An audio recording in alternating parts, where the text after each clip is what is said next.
नमस्कार जय जगन्नाथ मुझे मूला शाग रेसिपी देखा जाऊँगी। मूला शाग प्रस्तुत कि मूला शाग गोटे मूला आलू दुईटा तेल फुटण कंचा लंका आउ कि पियाज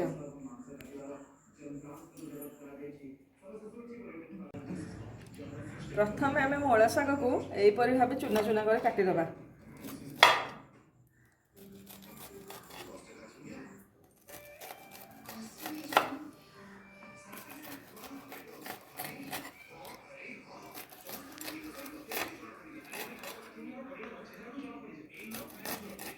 साधारणतः आम घर माने आपण मैंने लक्ष्य करुवे सब घर माने मूला को खाई शाग को फोपाड़ी दिखती।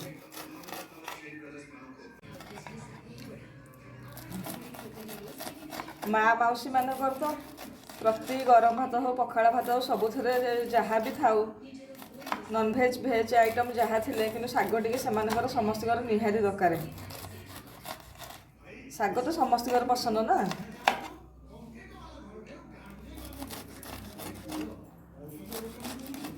जेकोसी शाग हो शाग टे थिले अति सहजरे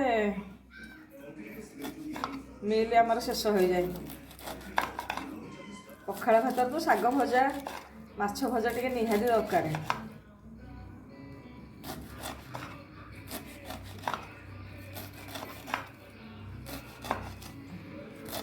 बर्तमान मोर शाग कटा सरीगला।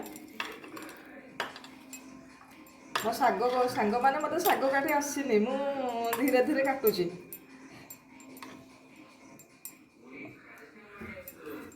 आम ओडिया घरे किसी ना निहाती कम शाग भजा बड़ी चूरा पखाड़ भात सांगे टे निहाती ना समस्त पसंद लगभग। तापर मु मूला को काटिली मूला को आम यहीपरि भाव सांचिक छोट छोट कर काटिदेबा।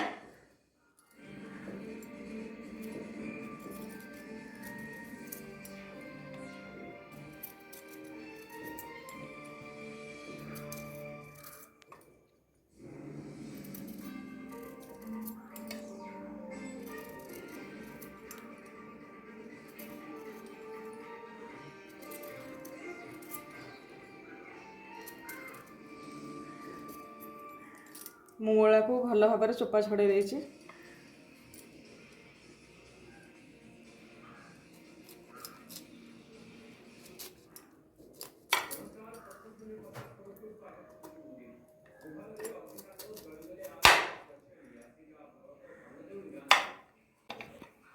कि शागर पकाइवाई मूला को यहीपरि भाव काटिबा दरकार।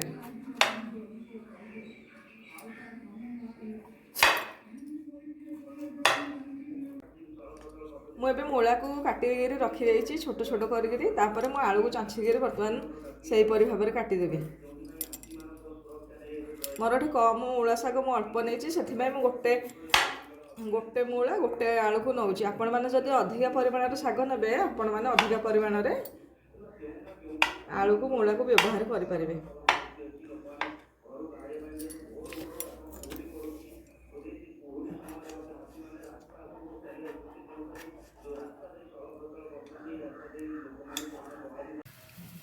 बर्तमान आलू आ मूला को मु छोट छोट कर काटी देछि। पानी की गरम कर देछि। प्रथम आम आलू आ मूला को किछि समय सिझे देबा। मु मूला आ आलू को 5 मिनट गरम पानी रे सिझे देछि।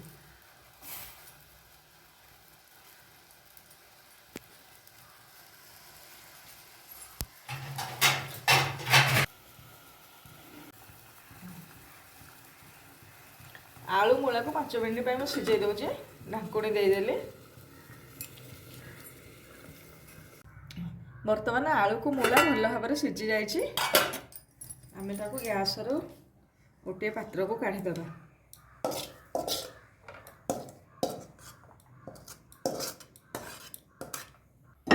गैस रे मु पैन को बसईदेली। बर्तमान तेल को मुझे ढाली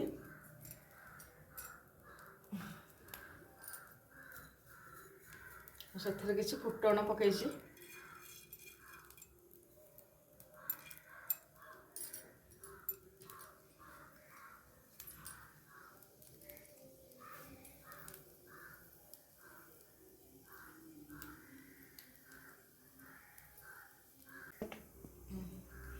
ସେଥିରେ ପିଆଜକୁ ପକାଇଦେବି ଆଉ ଟିକେ କଞ୍ଚା ଲଙ୍କାକୁ ପକାଇକିରି ଭଲ ଭାବରେ ଭାଜିଦେବି।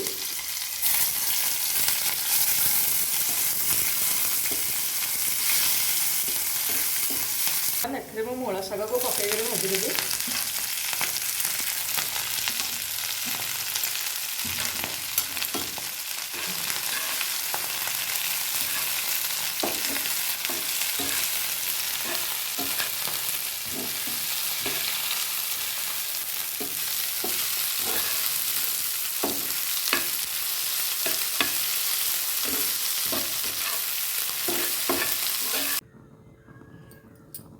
ବର୍ତ୍ତମାନ ମୁଁ ଘୋଡ଼ଣିକି ଆଡ଼େଇ ଦେଲି। ମୂଳା ଶାଗ ଭଲ ଭାବରେ ସିଝି ଯାଇଛି,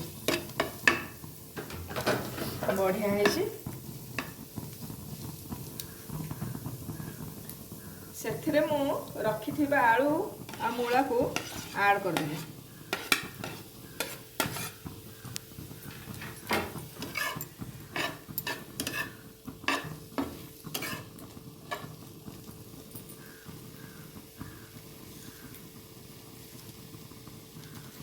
କିଛି ଲୁଣ,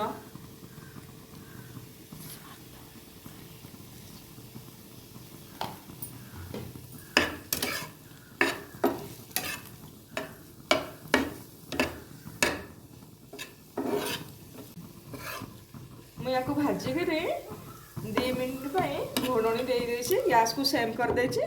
ମୂଳା ସହିତ ଶାଗ ଭଲ ଭାବରେ ମିଶିଯିବ।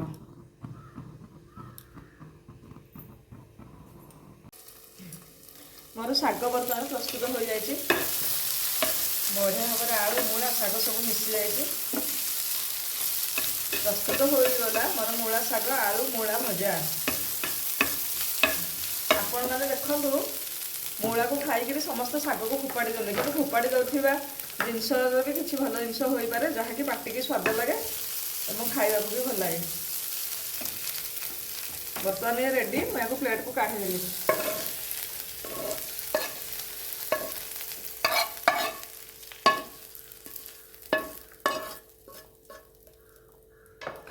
ପ୍ରସ୍ତୁତ ହୋଇଗଲା ମୋର ମୂଳା ଶାଗ ଭଜା। ଏଥିରେ ମୁଁ 2ଟା କଞ୍ଚା ଲଙ୍କା ପକାଇ ଦେଇଛି। ୟାକୁ ଆପଣମାନେ ଗରମ ଭାତ ହେଉ ପଖାଳ ଭାତ ହେଉ ଯେକୌଣସିରେ ଖାଇପାରିବେ, କାରଣ ଶାଗ ସାଙ୍ଗରେ ସମସ୍ତଙ୍କର କଞ୍ଚା ଲଙ୍କା ହିଁ ପସନ୍ଦ। ସାଙ୍ଗମାନେ, ମୋ ମୂଳା ଶାଗ ରେସିପିଟି ଯଦି ଆପଣମାନଙ୍କୁ ଭଲ ଲାଗୁଥାଏ ତେବେ ମୋର ଏହି ଚ୍ୟାନେଲକୁ ସବସ୍କ୍ରାଇବ୍ କରିବେ, ଲାଇକ୍ କରିବେ, ସେୟାର କରିବେ, ମୋତେ କମେଣ୍ଟ କରି ଜଣାଇବେ ଏବଂ ତଳେ ଥିବା ବେଲ୍ ଆଇକନ୍ ଘଣ୍ଟିଟିକୁ ଦବାଇ ଦେବେ।